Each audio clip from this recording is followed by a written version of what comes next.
Most merchants already know about demographics of their customers, but a really important part of a meeting is telling them something maybe they don't know. How can you go beyond demographics or even psychographics and explain the why behind shopping behaviors? Behavioral segmentation helps you and the merchant team dissect your audience in a way that shapes messaging and informs strategy.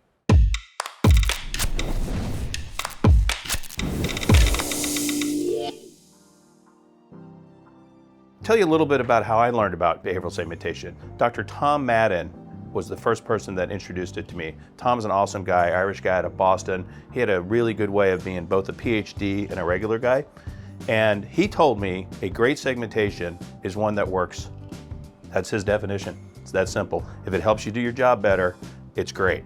Tom also used a behavioral segmentation to create the brand Lean Cuisines. Using a behavioral segmentation, he was able to show while the market was small, there was a growing market of people that were buying healthy food back when that wasn't a thing.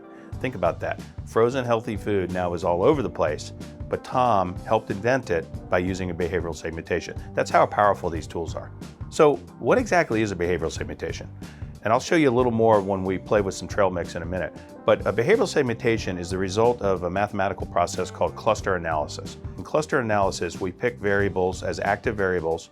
We tell the computer to organize those into groups of 2, 3, 4, 5, 6, 7, 8, whatever we want. And we tell it what kind of histogram to plot that on. And there's different ways of doing this. The computer spits out an absolute perfect mathematical model. It's up to the analyst to determine if that model is useful. Back to Tom, a great behavioral segmentation is one that's useful for marketers, and that's what we're looking for. So sometimes it's like a puzzle. It might take 50 times to find the really, really good behavioral segmentation. Okay, so let's talk about organizing trail mix. All right, this is a simple little exercise that will explain cluster analysis, and the object here is to find the best way to organize this food. So let's get started. Okay, so we've got nuts, raisins, M&Ms. We have lots of things here. So I'm going to organize them quickly one way, and we'll talk about if that's a good way. I'm now organizing it by M&Ms and not M&Ms.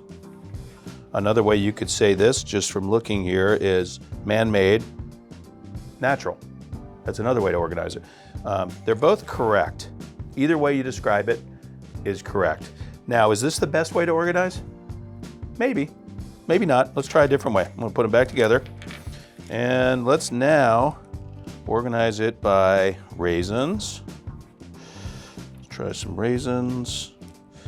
And let's get these here. Oops, got a peanut in there. And sometimes that happens in data work too. The data gets messy. And now we have raisins. And let's do M&Ms, and let's do nuts. All right, so this is another correct way to organize this data set, okay? So now, oops, M&M in the wrong place. Now suppose I say, you know what? I think that's better. That's now sweet and savory, also correct. Now I'm gonna organize it one other way and see if you can guess what this way is. All right, any ideas what this way is? Well, this is my favorite, and for me, this is the best solution. Now, it doesn't mean it's the best solution for everybody, but for me, I find this to be the best solution because I'm allergic to these, and I'll go into anaphylactic shock if I ate them, and I'm not allergic to these. Okay, so now, looking at this, I realize that maybe my data analytics skills aren't that good because I'm pretty sure these are peanut M&Ms. So I'm pulling the peanut M&Ms over here, and these I can't tell, so I'm gonna put them over here because they may or may not make me sick. And now I have it in 3 buckets. Definitely make me sick, maybe make me sick, and won't make me sick. So that's a pretty actionable behavioral segmentation for me and how I might consume this.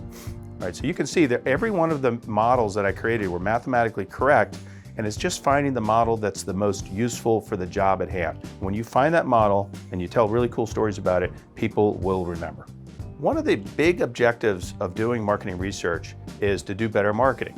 Doing better marketing requires understanding things that other people don't see. And when you're with a merchant, if you can tell them something they don't already know, that's a major, major win. I'll give you an example. We worked on truck boxes, and we learned that 18% of the market for truck boxes was women.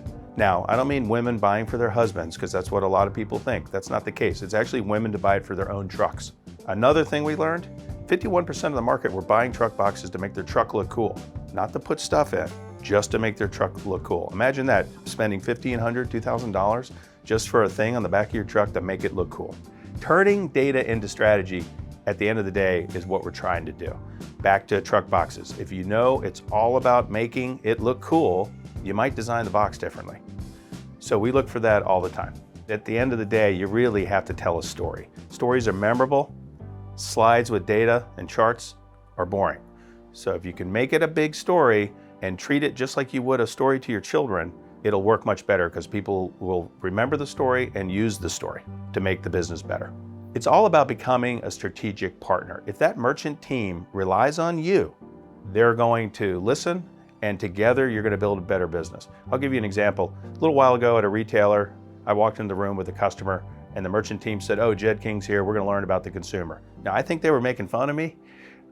However, they did believe that I knew about the consumer, and that was useful for us and our client. So in summary, a behavioral segmentation is the result of a mathematical process that models human behavior. The math process is called cluster analysis. We put persona names on top of them. That's part of telling the story so that they become memorable. It's much easier to remember Sally the seamstress over segment number one, right? That's how we do it to keep it memorable. The name itself is just a memory device. It's not derived from any math in any way whatsoever. But the clusters are mathematical. And it's really important that you work really hard through the math process to get it right.